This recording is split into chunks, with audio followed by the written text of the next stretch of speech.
So something that comes up in client conversations on a fairly regular basis is when they miss sessions in any given week, do they have to then make them up in subsequent weeks? By that I mean, if for example you have 4 sessions a week scheduled in, that's what you've told me you can do, that's what fits within your schedule. Do you then have to do 6 sessions in one week or 5 in back-to-back weeks in order to make up the sessions you've missed? Okay, the answer that I always give for that is no. And here's a very straightforward reason why. Okay, say for example you're set up on this kind of program. Okay, this is what works for you. You tick off your first 2 sessions of the week, but then the rest of the week goes to chaos and you miss sessions 3 and 4. Okay, what most clients want to do is try and shoehorn these into week 2.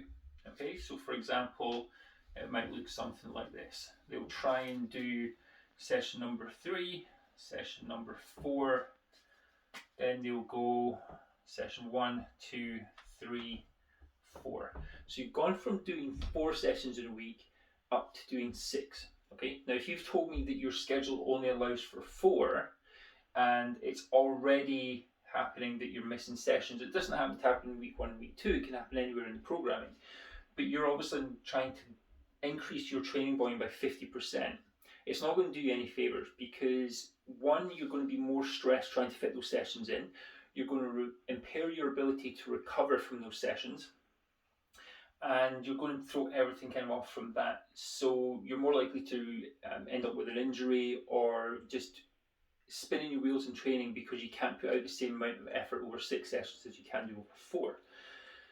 So an easier way or a better way to think about how to make up for those sessions is, if that's how the first week goes, or how a week goes, you miss these 2 sessions, put session 3 and 4 in there.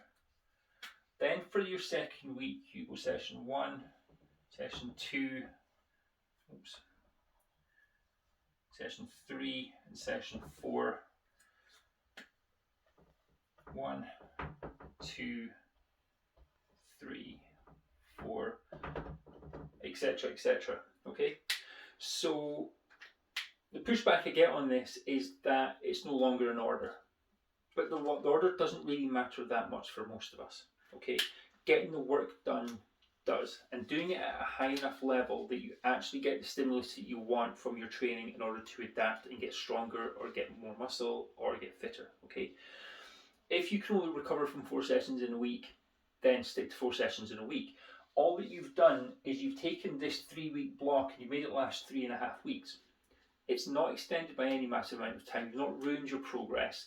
You've managed to keep things going at a manageable level, and you get more out of your training that way. Okay, so if you miss a session in your training or a couple of sessions in any given week, don't worry about trying to make them up in the next week. Just shuffle everything along a little bit and fit those sessions back in the next week. Okay, so if that's something that kind of happens with you on a regular basis, don't worry about it, but think about setting things up like this in order to keep going forwards. All right.